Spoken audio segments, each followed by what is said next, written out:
দুইটা মূলনীতি নিয়ে বিএনপি আসুক, সব ভোট বিএনপি রে দেব। দুইটা মূলনীতি নিয়ে জাতীয় পার্টি আসুক, সব ভোট তারে দেব। রাজনীতি নয় দোস্ত, রাজনীতি কেন করব না? কয় মসজিদের মধ্যে রাজনীতি করা যাবে না। হুজুর মসজিদের মধ্যে রাজনীতি করবেন না, কথা আপনি ঠিকই বলেছেন। আপনার পচা রাজনীতি মসজিদে হবে না, রাজনীতির ফিল্ড হলো মসজিদ। হযরত ওমর ইবনে খাত্তাব রাদিয়াল্লাহু তাআলা আনহু মসজিদে নববীতে খলিফাতুল মুসলিমিন, ওনার রাষ্ট্রের আয়তন ছিল 2,40,00,000 বর্গ মাইল। কত? 2,40,00,000 বর্গ মাইল। হযরত ওমর রাদিয়াল্লাহু তাআলা আনহু এত বড় দেশের প্রেসিডেন্ট, জাতীয় মসজিদ মসজিদে নববীর ইমাম ও খতিব উনি। আমরা চাই, মনে মনে চাই, হোক আওয়ামী লীগের থেকে হোক বিএনপি থেকে, আমার হুজুরকে দল সব বাদ, মেম্বার হতে হবে ওই লোকটা যেই লোকটা ওয়ার্ডের প্রধান মসজিদের ইমামতি করতে পারে। চেয়ারম্যান হবে ওই লোকটা যেই লোকটা ইউনিয়নের কেন্দ্রীয় মসজিদের ইমামতি করতে পারে। কথা বলেন? আরে উপজেলা চেয়ারম্যান হবে ওই লোকটা যেই লোকটা মডেল মসজিদের ইমাম খতিব হতে পারে। এমপি হবে ওই লোকটা যেই লোকটা সিটের বড় মসজিদের ইমামতি করতে পারে। আর প্রেসিডেন্ট হবে ওই লোকটা যেই লোকটা বাইতুল মুকাররম মসজিদের ইমামতি খতিবগিরি করতে পারে। কতক্ষণ ঠিক ঠিক না? এ জায়গা কর বাধা আছে, এ জায়গা কর দ্বিমত আছে। দোস্তরে ওমর ইবনে খাত্তাব মসজিদে নববীর খতিব। সারা পৃথিবীর ভিতরে 3/2 রাষ্ট্রের আয়তন 2,40,00,000 বর্গ মাইল। এত বড় দেশের প্রেসিডেন্ট মসজিদে নববীতে খুতবা দিচ্ছেন। ওই দিন গভর্নররা আসছে, যত মধ্যপ্রাচ্য যত মুসলিম কান্ট্রি, এগুলো একটা প্রদেশ ছিল। প্রাদেশিক গভর্নররা ওই দিন ওনার মসজিদে গেছে, সামনে গভর্নররা বসা, উনি বয়ান করতেছেন আনসিবু তুনসাবু। গভর্নররা, গভর্নররা আনসিবু তুনসাবু, ইনসাফ করবা ইনসাফ পাবা, লা তাজলিমুনা ওয়া লা তুজলামুন, জুলুম করবা না, জুলুমের বিচারের কাঠগড়ায় দাঁড়াবা না। তোমারে যারা ভোট দেশে সেই এলাকায় রাস্তা হবে, যারা ভোট দেয় নাই সেই এলাকায় রাস্তা হবে না। তোমারে যে মহল্লার লোকে ভোট দেশে সেই পাড়া তুমি ভিজিএফ কার্ড বেশি দিবা, যারা ভোট দেয় না তাদের ভিজিএফ কার্ড কম দিবা। এরকম যদি প্রমাণিত হয় তাহলে আমি ওমর তোমার করদান উড়াইয়া দেব, বডির থেকে মাথাকে আলাদা করে দেব, সাবধান। এভাবে ইনসাফের বক্তব্য দিচ্ছেন। ইতিমধ্যে মাঝখানে একজন দাঁড়াই বলতেছেন, ইয়া খলিফাতুল মুসলিমিন সাহ ওমর, আপনি চুপ থাকেন। হযরত ওমর রে কয়, আপনার বক্তব্য বন্ধ করেন। হযরত ওমর কোন ওমর জানেন? যেই ওমরের নাম শুনলে এফিরু শয়তান ওয়া ইয়াজরুতু জুরাতান, শয়তানে বাই ছাড়তে ছাড়তে পাত্তি পাত্তি পলায় ওমরের নাম শুনিয়া। আমি একটু তদবির সেই দিয়ে দিক তাকান। কেউ যদি রাত্রে স্বপ্নে খারাপ দেখেন, অনেক ভয়ভীতি দেখেন না, কোনো তাবিজি কাজ হবে না। আপনি শোয়ার সময় আঙ্গুল দিয়ে বুকের উপরে আইন মিম র একসাথে মিশে, আইন মিম র, এরপরে র দদ রাদিয়াল্লাহু, এইটুকু আঙ্গুল দিয়ে ভাবে দাগ দিয়ে শুয়ে থাকবেন। আপনার বুকের উপরে এই যে ওমরের নকশা হয়েছে না, বাজে স্বপ্নে দেখালো শয়তান, বুকের উপরে ওইটুক দেহ বাই ছাড়তে ছাড়তে বলাবে, আর আজে বাজে স্বপ্নে দেখাতে পারবে না। এই ওমরের সামনে আপনি চুপ থাকেন। ওমরের গেছে মিজা, এদিকে গভর্নররা সব সামনে বসে, সবাই ফিরে বসে, কিরি ওমরের এমন বক্তব্যের সামনে বাধা দেয়। হযরত বিশ্বে যদি আমি আবার ইনসাফের বক্তব্য না দিতে পারি তাহলে আর কে দিতে পারবে? তুই কে? ও লোক তো দমকে বসে গেছে। আব্দুল্লাহ ইবনে ওমর, হযরত ওমরের ছেলে, নবী পাকের 19 জন বডিগার্ড সাহাবীর মধ্যে একজন আব্দুল্লাহ ইবনে ওমর, খুব চালাক হুঁশিয়ার সাহাবী ছিলেন, যুবক মানুষ। উনি টের পাইছে ওই লোকটা কেন বলছে না রে। হযরত আব্দুল্লাহ বলতেছে, আব্বাজান, খলিফাতুল মুসলিমিন সেই হতে পারে যে জনগণের সকলের প্রত্যেকটা অভিযোগ শুনবে এবং সুন্দরভাবে জবাব দেবে। আপনি ধমক দিয়ে থামাই দিচ্ছেন, অবশ্যই আপনার সামনে কথা বলার পৃথিবীতে কেউ নাই। ওই লোকটা যেহেতু বাধা দিছে, তার কাছে আপনার বিপক্ষে কোনো না কোনো অভিযোগ আছে। আজকে অভিযোগটা শুনি এখানে সমাধান করেন, নইলে আমি নবী পাকের কাছ থেকে শুনেছি 10 জন সাহাবা বিনা হিসেবে জান্নাতে যাবে, রোল নাম্বার 2 আপনার, বাকি 9 জন হাসতে হাসতে চলে যাবে। ওই লোক আপনাকে ময়দানে মাহশারে আটকায় ফেলবে। এই প্রশ্ন দিয়ে আপনি পরে জবাব দিয়ে পার হয়ে যেতে পারবেন আমি জানি, কিন্তু সেদিন সাথীদের থেকে পিছিয়ে পড়ে যাবেন, আপনি একটু পিছিয়ে পড়ে যাবেন। জবাবটা এখনই দেন। হযরত আব্দুল্লাহ ইবনে ওমরের এই কথায় ওমর নরম হয়ে গেছে, বলতেছে, বাবা আমার তো মেজাজ সেন্টিমেন্ট গরম হয়ে গেছে, তুমি জিজ্ঞেস করো কি জন্য বললো। তখন হযরত আব্দুল্লাহ টের পাইয়ে ওই মজলিসের ভিতরের থেকে তারা আলাদা নিয়ে জিজ্ঞেস করলে করতে পারতেন, তাতে অসুবিধা হতো না। কিন্তু দেখলেন যদি আলাদা নিয়ে সমাধান করি সবাই মনে করবে যে সত্যি ওমর অভিযুক্ত, তাই জুত করে নিয়ে সারছে। এই জন্য প্রশ্ন যেখানে, সমাধান সেখানে হতে হবে। উনি বললেন, ভাই তোমার আমার আব্বার বিপক্ষে অভিযোগ কি বলো? কয় কি, তোমার আব্বা গত শনিবারে রিলিফের কাপড় দেশে, যেই পিস কাপড় দেশে যে সাইজ, এক পিস কাপড়ে আমাদের ভিতরে খাটো যে তার গায়ে জামা হয় না, যার কারণে দেখো মসজিদে নববীতে একজন মানুষের গায়ে শনিবারে কাপড়ি জামা আছে নাকি? নাই। অথচ তোমার আব্বা আমাদের মধ্যে সবচেয়ে লম্বা, তোমার আব্বার গায়ে সেই কাপড়ের জামা। নিশ্চয়ই উনি 2 পিস নেছে, আমাকে 1 পিস দিয়েছে। নিজে 2 পিস নিয়ে জামা বানাইয়া আমাকে 1 পিস করে দিয়ে আবার ইনসাফের বক্তব্য দেয়। বলো আব্দুল্লাহ ঠিক আছে নাকি? হযরত আব্দুল্লাহ কয়, আল্লাহে তাল্লাহে বিল্লাহে, আব্বা আমি আল্লাহর 3টে কসম খেয়ে বলি, খোদার কসম আপনি 2 পিস কাপড় দিয়ে জামা বানাইছেন, আমি সাক্ষী। নিজে 2 পিস কাপড় দিয়ে জামা বানাইয়া জনগণে 1 পিস দেবেন, আর ওই লোকটা প্রতিবাদ করলে তারে ধমক দিয়ে বসায় দেবেন, আমি সাক্ষী। জানিবার পার হয়ে যান। যে মানুষটা যত শক্ত, ধরা পড়ে গেলে ওই মানুষটা এরকম নরম। যখন ধরাই দিয়েছে হযরত ওমর কান্না শুরু করছে, এমন কান্না কাঁদতেছে, কথাই বলতে পারে, বাবা তুমি বলো, জব তুমি দাও। তখন আব্দুল্লাহ বলতেছে, ভাই গত শুক্রবারে আমার আব্বা এই মসজিদে জুমার নামাজ পড়াইছিল, যে জামাটা গায়ে দিয়ে থাকি তোমার মনে আছে? হ্যাঁ তা আমার মনে আছে। বলো তো কেমন? 10টা তালি দেখছি আমি, সামনে 5খান তালি দেখছি খুতবা দেওয়ার সময়, পিছন ফিরে নামাজ পড়ানোর সময় পিছনে দেখি 5খান তালি, আমি 2 পাশে 2টা তালি চামড়া দিয়ে দিয়া দেখছি। আমি সেই সময় নামাজটা ভরেই কাঁদছি। আল্লাহ অর্থ পৃথিবীর প্রেসিডেন্ট, 2/3 পৃথিবীর প্রেসিডেন্ট, সেই প্রেসিডেন্ট 10টা তালিওয়ালা জামা গাইতে জুমা পড়ায়। আমি মনে মনে নিয়ত করছি আজকে শুক্রবারের আগে তোমার আব্বাকে একটা জামা আমি বানাই দেব, প্রেসিডেন্টকে একটা জামা আমি বানাই দেব। তো ব্যস্ততার কারণে পারিনি, কিন্তু আজকে তোমার আব্বার গায়ে ওই কাপড়ের জামা দেখে সিদ্ধান্ত চেঞ্জ হয়ে গেছে, আর দেব না। তখন আব্দুল্লাহ বলতেছে, ভাই আল্লাহর কসম আমার আব্বা 2টে কাপড় দিয়েই জামা বানাইছে, তবে কেন বানাইলে একটু একটু শুনবা বলে বলেন, সেই জন্যই তো জিজ্ঞেস করছি। আমার আব্বা গত শুক্রবারে যে ছিঁড়া জামা গাইতে জুমার নামাজ পড়াইছে, ওই ছিঁড়া জামা দেখে যদি তোমার অন্তর কাঁদে, তুমি তো আমার আব্বার সন্তান না, তোমার মধ্যে যদি এত খারাপ লাগে, আমার মধ্যে কেমন লাগতে পারে? আমি খবর পেয়েছি আজকে গভর্নররা এই জুমার নামাজ পড়তে আসবে, আব্বা তাদের সামনে বক্তব্য দেবে, গভর্নররা দামি দামি পোশাক পরে আসবে, আর প্রেসিডেন্ট থাকবে ছেঁড়া জামায়। আমি তার সন্তান হয়ে সহ্য করতে পারি নাই।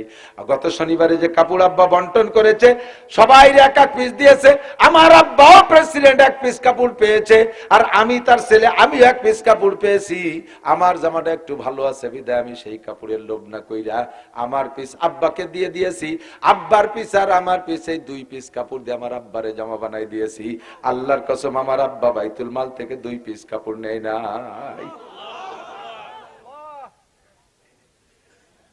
মজলিস কান্দে পাগল হয়ে গেছে, গভর্নররা সিজদায় পড়ে গেছে, সবাই কান্দে আর কান্দে। লোকটা দৌড়ে এসে হযরত খলিফাতুল মুসলিমিন ওমরের পা জড়ায় ধরে কাঁদতেছে, হযরত ওমর মাফ করে দেন।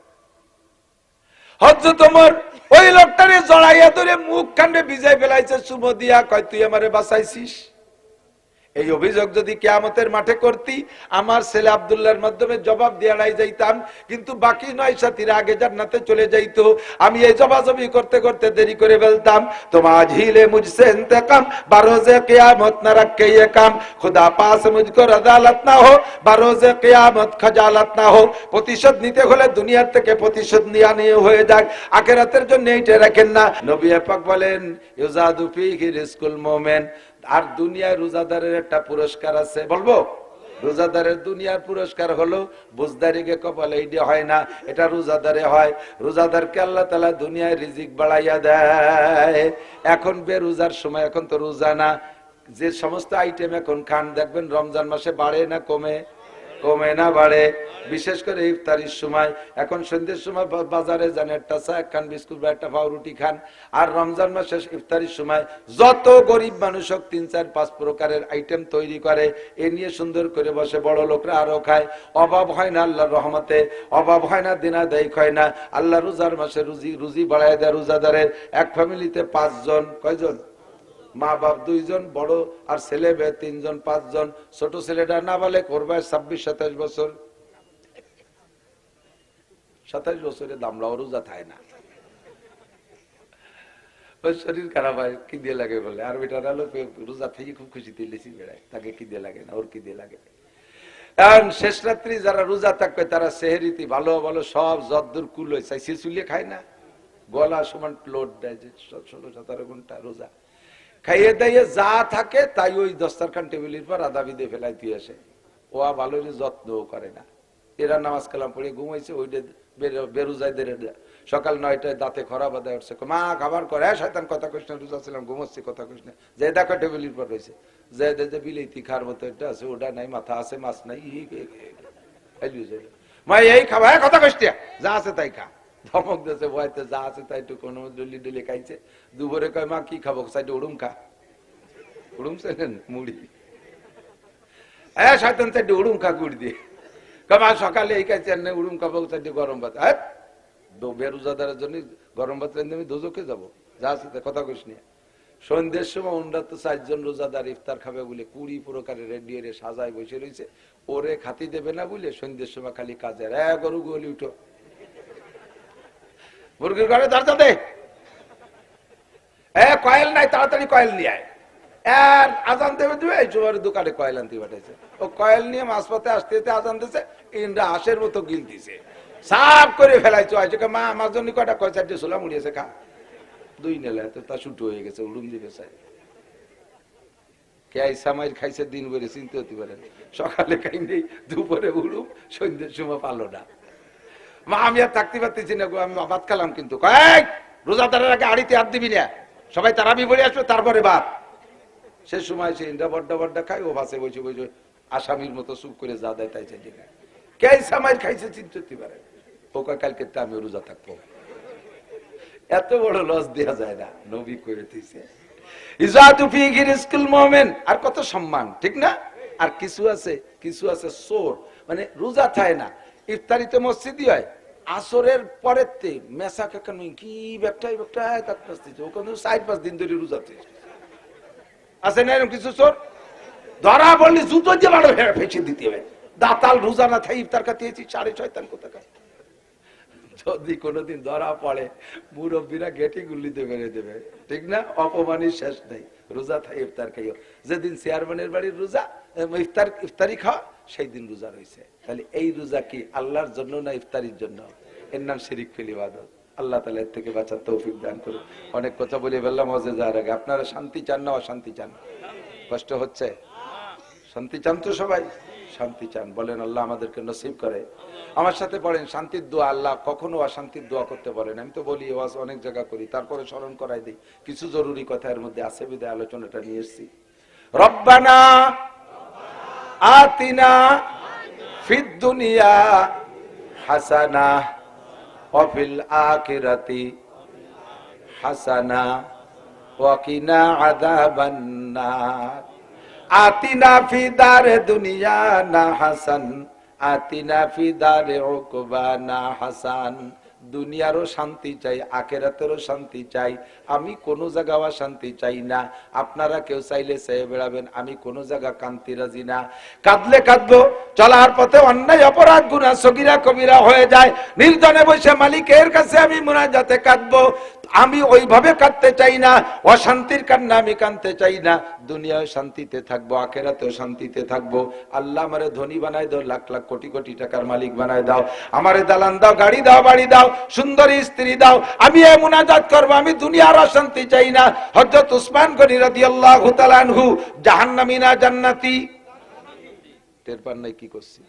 হযরত উসমান জিন্নুরাইন নবতে বিয়া, আগে একটা মারা গেছে, পরে আর একটা দিয়েছেন। হুজুর বলেন আমার যদি এভাবে অনেক মেয়ে থাকতো আর একটা একটা করে উসমানের ঘরে মরতে থাকতো, একটা মরবে আবার দেব, একটা মরবে আবার দেব, এমন করে পরবর্তীতে সব মেয়েগুলো আমি উসমানের সাথে বিয়ে দিতাম।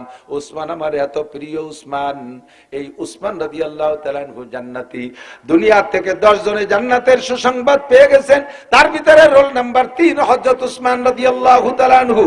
এই উসমান রাদিয়াল্লাহু তাআলা আনহু যখন খলিফাতুল মুসলিমিন প্রেসিডেন্ট, তখনও আর আগের থেকে তো ধনী মানুষ, সেই সময় থেকে উনি একটু খানা দানা এবং পোশাক আশাকের বিলাসিতা অবলম্বন করেন।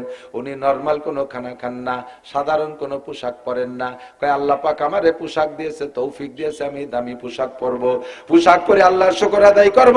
আলহামদুলিল্লাহিল্লাযী কাসানি মা ওয়ারিয়া বিহি সাওআতি ওয়া আতাজাম্মালু ফি হায়াতি। সব প্রশংসা ওই আল্লাহর, ভালো জামা বানানোর তৌফিক কে দেছে? একটু কথা গান কে দেছে? ভালো পোশাকের তৌফিক আল্লাহ দিয়েছে, ভালো খানার তৌফিক আল্লাহ দিয়েছে, ভালো ঘর বাড়ির তৌফিক আল্লাহ দিয়েছে, ভালো বেড বিছানার তৌফিক আল্লাহ দিয়েছে, দামি খাট 5 লাখ টাকা দামের খাটে শুভ তৌফিক আল্লাহ দিয়েছে।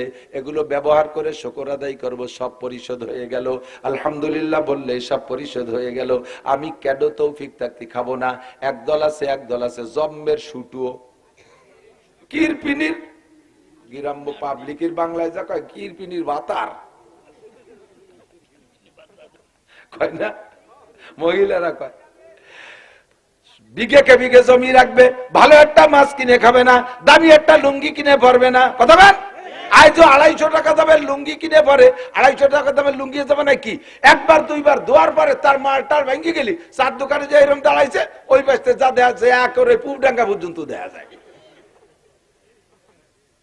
ওই ভরে নামাজ পড়ো, সিজদার মধ্যে তোমার আগা গোড়া দেখা যায়। এমন কম দামি লুঙ্গি কেন পরবা? দামি দামি পোশাক পরবা, শুকর আদায় করবা। হযরত ওসমান 20 প্রকারের তরকারি নিয়ে খাইতে বসতেন। একজন জিজ্ঞেস করছে, হযরত আবু বকর এত দামি খাইতেন না, ওমর এরকম খাইতেন না, আপনি এত খান কেন? কয় যারা খাই নাই সেটা তাদের কাছে তাদের ব্যাপার, আমি খাই কেন এটা জিজ্ঞেস করতে চাইছো করছো যে? তো আমি বলি ওনাদেরটা জব আমি দেবো না, আমার দামি দেই। কয় আল্লাহ পাক রব্বুল আলামিন আসমান থেকে রুজি পাঠায়, অফিস সামা এর রিজকুকুম ওয়া মা তুআদুন, তোমাদের রিজিক আসমান থেকে আসে, আসমানের থেকে রিজিক আসে, আল্লাহ পাক মুমিনদের ওসিলায় রিজিক পাঠায়। সারা দুনিয়ায় ইহুদ নাসারা কাফের মুশরিক সহ যত প্রাণী মখলুক আছে যারা খায়, সকলের খানা আসে আসমান থেকে। আর এই খানার ওসিলা হলো মুমিনরা, মুসলমানরা হলো খানার ওসিলা।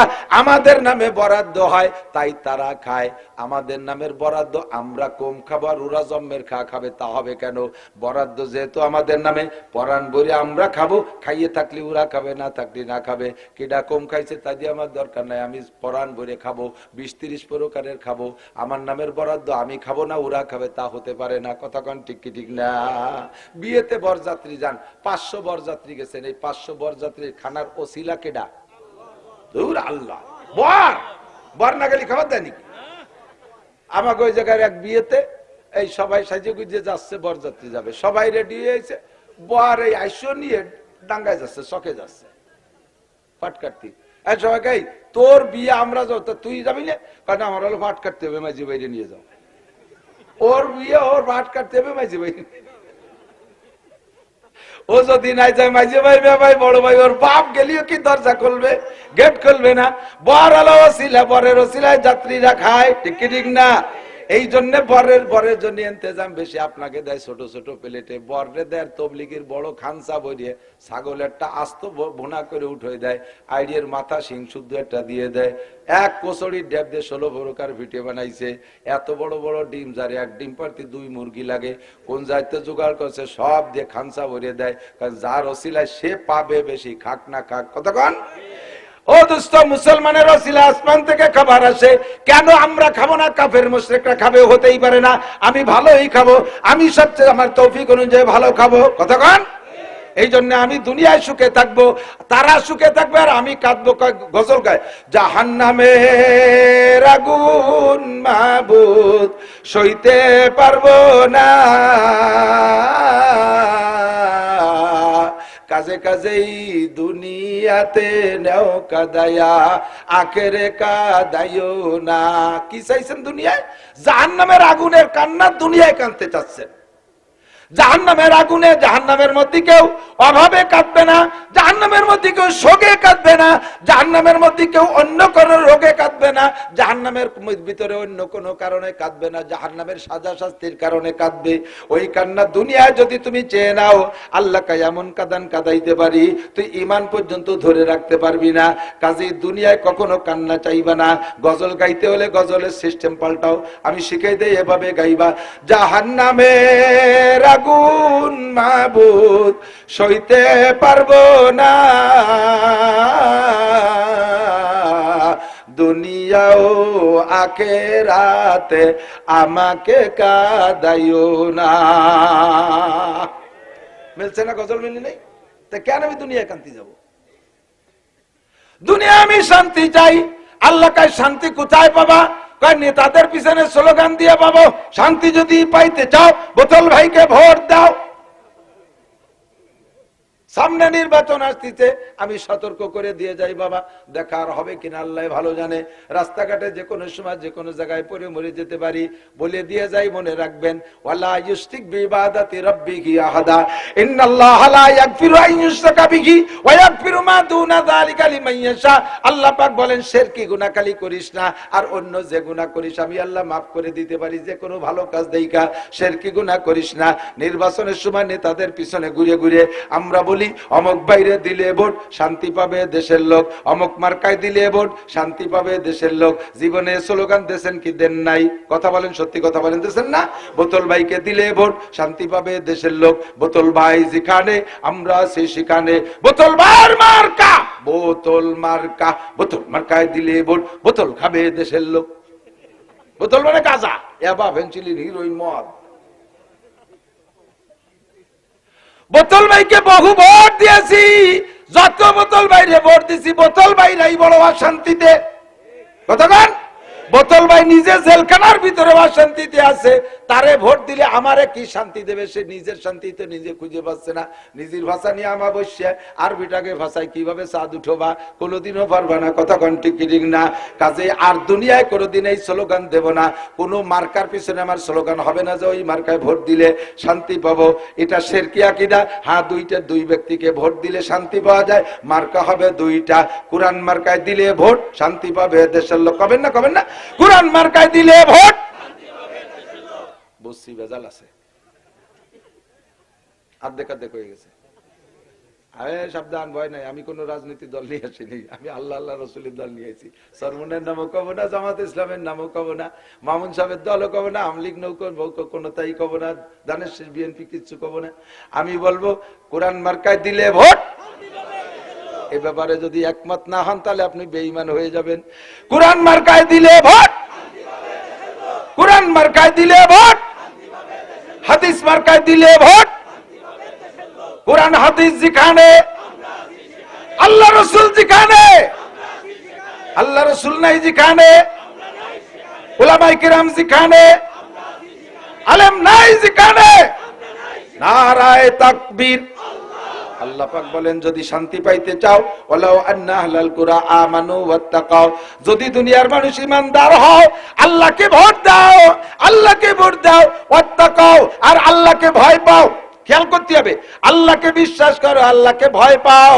আল্লাহ পাক বলেন লা ফাতাহনা আলাইহিম বারাকাতিম মিনাস সামাই ওয়াল আরদ। শান্তি দুইটা জিনিসের ভিতরে, এই দুইটা জিনিস আমি দেব। আসমান থেকে রহমত, জমিন থেকে বরকত। সুজলা সুফলা হবে তোমার ফসল, পাট ফলবে 30 মণ বেগে 30 মণ বরাদ্দ দে, পিএস ফলবে তোমার 100 মণ বরাদ্দ দে, ইরিধান ফলবে 60 মণ বরাদ্দ দে। এমন করে সব ফসল ফলবে, জমিন থেকে বরকত, আসমান থেকে রহমত আসবে। ওমা ওয়ালাউ আন্না আহলাল কুরা আমানু ওয়াত্তাকাও লাফাতাহনা আলাইহিম বারাকাতিম মিনাস সামাই ওয়াল আরদ। আসমান জমিন থেকে শান্তি আর রহমতের বরকতে সব দরজা খুলে দেব, যদি তুমি ঈমানদার হওয়ার মুত্তাকিন হও। তোমার মধ্যে যদি আল্লাহর ভয় থাকে, মতিক তোমার মধ্যে পুলিশের মধ্যে যদি আল্লাহর ভয় থাকে, রাতের অন্ধকারে কোন জায়গা থেকে ঘুষ খাইতে পারে? জোরে বলেন পারে? এই দুইটা মূলনীতি নিয়ে আমলিগ আলা আসুক, সব ভোট আমলিগরে দেব। দুইটা মূলনীতি নিয়ে বিএনপি আসুক, সব ভোট বিএনপি রে দেব। দুইটা মূলনীতি নিয়ে জাতীয় পার্টি আসুক, সব ভোট তারে দেব। রাজনীতি নয় দোস্ত, রাজনীতি কেন করব না? কয় মসজিদের মধ্যে রাজনীতি করা যাবে না, হুজুর মসজিদের মধ্যে রাজনীতি করবেন না। কথা আপনি ঠিকই বলেছেন, আপনার পচা রাজনীতি মসজিদে হবে না, রাজনীতির ফিল্ড হলো মসজিদ। হযরত ওমর ইবনে খাত্তাব রাদিয়াল্লাহু তাআলা আনহু মসজিদে নববীতে খলিফাতুল মুসলিমিন, ওনার রাষ্ট্রের আয়তন ছিল 2,40,00,000 বর্গ মাইল। কত? 2,40,00,000 বর্গ মাইল। হযরত ওমর রাদিয়াল্লাহু তাআলা আনহু এত বড় দেশের প্রেসিডেন্ট, জাতীয় মসজিদ মসজিদে নববীর ইমাম ও খতিব উনি। আমরা চাই, মনে মনে চাই, হোক আমলিগের থেকে হোক বিএনপি থেকে, আমার হুজুরকে দল সব বাদ, মেম্বার হতে হবে ওই লোকটা, যেই লোকটা ওয়ার্ডের প্রধান মসজিদের ইমামতি করতে পারে। চেয়ারম্যান হবে ওই লোকটা, যেই লোকটা ইউনিয়নের কেন্দ্রীয় মসজিদের ইমামতি করতে পারে। কথা বলেন? আরে উপজেলা চেয়ারম্যান হবে ওই লোকটা, যেই লোকটা মডেল মসজিদের ইমাম খতিব হতে পারে। এমপি হবে ওই লোকটা যেই লোকটা সিটের বড় মসজিদের ইমামতি করতে পারে, আর প্রেসিডেন্ট হবে ওই লোকটা যেই লোকটা বাইতুল মুকাররম মসজিদের ইমামতি খতিবগিরি করতে পারে। কতক্ষণ ঠিক না? এ জায়গা কর বাধা আছে, এ জায়গা কর দ্বিমত আছে। দোস্তরে ওমর ইবনে খাত্তাব মসজিদে নববীর খতিব, সারা পৃথিবীর ভিতরে 3/2 রাষ্ট্রের আয়তন 2,40,00,000 বর্গমাইল, এত বড় দেশের প্রেসিডেন্ট মসজিদে নববীতে খুতবা দিচ্ছেন। ওই দিন গভর্নররা হয়েছে যত মধ্যপ্রাচ্য যত মুসলিম কান্ট্রি, এগুলো একটা প্রদেশ ছিল, প্রাদেশিক গভর্নররা ওই দিন ওনার মসজিদে গেছে। সামনে গভর্নররা বসা, উনি বয়ান করতেছেন আনসিবু তুনসাবু, গভর্নররা গভর্নররা আনসিবু তুনসাবু, ইনসাফ করবা ইনসাফ পাবা, লা তাজলিমুনা ওয়ালা তুজলামুন, জুলুম করবা না, জুলুমের বিচারের কাঠগড়ায় দাঁড়াবা না। তোমারে যারা ভোট দিচ্ছে সেই এলাকায় রাস্তা হবে, যারা ভোট দেয় নাই সেই এলাকায় রাস্তা হবে না। তোমারে যে মহল্লার লোকে ভোট দিচ্ছে সেই পাড়া তুমি ভিজিএফ কার্ড বেশি দিবা, যারা ভোট দেয় না তাদের ভিজিএফ কার্ড কম দিবা। এরকম যদি প্রমাণিত হয় তাহলে আমি ওমর তোমার করদান উড়াইয়া দেব, বডির থেকে মাথাকে আলাদা করে দেব, সাবধান। এভাবে ইনসাফের বক্তব্য দিচ্ছেন। ইতিমধ্যে মাঝখানে একজন দাঁড়াই বলতেছেন, ইয়া খলিফাতুল মুসলিমিন সাহ, ওমর আপনি চুপ থাকেন। হযরত ওমর রে কয়, আপনার বক্তব্য বন্ধ করেন। হযরত ওমর কোন ওমর জানেন? যেই ওমরের নাম শুনলে এফিরু শয়তান ওয়া ইয়াজরুতু জুরাতান, শয়তানে বাই ছাড়তে ছাড়তে পাত্তি পাত্তি পলায় ওমরের নাম শুনিয়া। আমি একটু তদবির সেই দিয়ে দিক দেখান। কেউ যদি রাত্রে স্বপ্নে খারাপ দেখেন, অনেক ভয়ভীতি দেখেন না, কোনো তাবিজি কাজ হবে না। আপনি শোয়ার সময় আঙ্গুল দিয়ে বুকের উপরে আইন মিম র একসাথে মিশে, আইন মিম র, এরপরে র দদ রাদিয়াল্লাহু, এইটুকু আঙ্গুল দিয়ে ভাবে দাগ দিয়ে শুয়ে থাকবেন। আপনার বুকের উপরে এই যে ওমরের নকশা হয়েছে না, বাজে স্বপ্নে দেখালো শয়তান, বুকের উপরে ওইটুক দেহ বাই ছাড়তে ছাড়তে বলাবে, আর আজে বাজে স্বপ্নে দেখাতে পারবে না। এই ওমরের সামনে আপনি চুপ থাকেন, ওমরের গেছে মিজাজ। এদিকে গভর্নররা সব সামনে বসে, সবাই ফিরে বসে, কিরি ওমরের এমন বক্তব্যের সামনে বাধা দেয়। হযরত বিশ্বে যদি আমি আবার ইনসাফের বক্তব্য না দিতে পারি তাহলে আর কে দিতে পারবে? তুই কে? ও লোক তো দমকে বসে গেছে। আব্দুল্লাহ ইবনে ওমর, হযরত ওমরের ছেলে, নবী পাকের 19 জন বডিগার্ড সাহাবীর মধ্যে একজন আব্দুল্লাহ ইবনে ওমর, খুব চালাক হুঁশিয়ার সাহাবী ছিলেন, যুবক মানুষ। উনি টের পাইছে ওই লোকটা কেন বলছে না রে।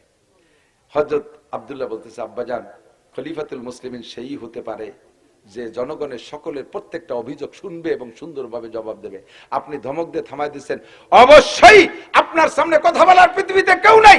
ওই লোকটা যেহেতু বাধা দিচ্ছে, তার কাছে আপনার বিপক্ষে কোনো না কোনো অভিযোগ আছে। আজকে অভিযোগটা শুনি, এখানে সমাধান করেন, নইলে আমি নবী পাকের কাছ থেকে শুনেছি 10 জন সাহাবা বিনা হিসেবে জান্নাতে যাবে, রোল নাম্বার 2 আপনার, বাকি 9 জন হাসতে হাসতে চলে যাবে। ওই লোক আপনাকে ময়দানে মাহশারে আটকায় ফেলবে। এই প্রশ্ন দিয়ে আপনি পরে জবাব দিয়ে পার হয়ে যেতে পারবেন আমি জানি, কিন্তু সেই দিন সাথীদের থেকে পিছিয়ে পড়ে যাবেন, আপনি একটু পিছিয়ে পড়ে যাবেন, জবাবটা এখনই দেন। হযরত আব্দুল্লাহ ইবনে ওমরের এই কথায় ওমর নরম হয়ে গেছে, বলতেছে, বাবা আমার তো মেজাজ সেন্টিমেন্ট গরম হয়ে গেছে, তুমি জিজ্ঞেস করো কি জন্য বললো। তখন হযরত আব্দুল্লাহ টের পাইয়ে ওই মজলিসের ভিতরের থেকে তারা আলাদা নিয়ে জিজ্ঞেস করলে করতে পারতেন, তাতে অসুবিধা হতো না। কিন্তু দেখলেন যদি আলাদা নিয়ে সমাধান করি সবাই মনে করবে যে সত্যি ওমর অভিযুক্ত, তাই জুত করে নিয়ে সারছে। এই জন্য প্রশ্ন যেখানে, সমাধান সেখানে হতে হবে। উনি বললেন, ভাই তোমার আমার আব্বার বিপক্ষে অভিযোগ কি বলো? ভাই কি তোমার আব্বা গত শনিবারে রিলিফের কাপড় দেশে, যেই পিস কাপড় দেশে যে সাইজ, এক পিস কাপড়ে আমাদের ভিতরে খাটো যে তার গায়ে জামা হয় না, যার কারণে দেখো মসজিদে নববীতে একজন মানুষের গায়ে শনিবারে কাপড়ি জামা আছে নাকি? নাই। অথচ তোমার আব্বা আমাদের মধ্যে সবচেয়ে লম্বা, তোমার আব্বার গায়ে সেই কাপড়ের জামা। নিশ্চয়ই উনি 2 পিস নেছে, আমাকে 1 পিস দিয়েছে। নিজে 2 পিস নিয়ে জামা বানাইয়া আমাকে 1 পিস করে দিয়ে আবার ইনসাফের বক্তব্য দেয়। বলো আব্দুল্লাহ ঠিক আছে নাকি? হযরত আব্দুল্লাহ কয়, আল্লাহে তাল্লাহে বিল্লাহে, আব্বা আমি আল্লাহর 3টে কসম খেয়ে বলি, খোদার কসম আপনি 2 পিস কাপড় দিয়ে জামা বানাইছেন, আমি সাক্ষী। নিজে 2 পিস কাপড় দিয়ে জামা বানাইয়া জনগণে 1 পিস দেবেন, আর ওই লোকটা প্রতিবাদ করলে তারে ধমক দিয়ে বসায় দেবেন, আমি সাক্ষী। জানিবার পার হয়ে যান। যে মানুষটা যত শক্ত, ধরা পড়ে গেলে ওই মানুষটা এরকম নরম। যখন ধরাই দিয়েছে, হযরত ওমর কান্না শুরু করছে, এমন কান্না কাঁদতেছে, কথাই বলতে পারে, বাবা তুমি বলো, জব তুমি দাও। তখন আব্দুল্লাহ বলতেছে, ভাই গত শুক্রবারে আমার আব্বা এই মসজিদে জুমার নামাজ পড়াইছিল, যে জামাটা গায়ে দিয়ে, তা কি তোমার মনে আছে? হ্যাঁ তা আমার মনে আছে। বলো তো কেমন? 10টা তালি দেখছি আমি, সামনে 5খান তালি দেখছি খুতবা দেওয়ার সময়, পিছন ফিরে নামাজ পড়ানোর সময় পিছনে দেখি 5খান তালি, আমি দুই পাশে 2টা তালি চামড়া দিয়ে দেয়া দেখছি। আমি সেই সময় নামাজটা ভরেই কাঁদছি। আল্লাহ অর্থ পৃথিবীর প্রেসিডেন্ট, 2/3 পৃথিবীর প্রেসিডেন্ট, সেই প্রেসিডেন্ট 10টা তালিওয়ালা জামা গাইতে জুমা পড়ায়। আমি মনে মনে নিয়ত করছি আজকে শুক্রবারের আগে তোমার আব্বাকে একটা জামা আমি বানাই দেব, প্রেসিডেন্টকে একটা জামা আমি বানাই দেব। তো ব্যস্ততার কারণে পারিনি, কিন্তু আজকে তোমার আব্বার গায়ে ওই কাপড়ের জামা দেখে সিদ্ধান্ত চেঞ্জ হয়ে গেছে, আর দেব না। তখন আব্দুল্লাহ বলতেছে, ভাই আল্লাহর কসম আমার আব্বা 2টা কাপড় দিয়েই জামা বানাইছে, তবে কেন বানাইলে একটু শুনবা বলে বলেন, সেই জন্যই তো জিজ্ঞেস করছি।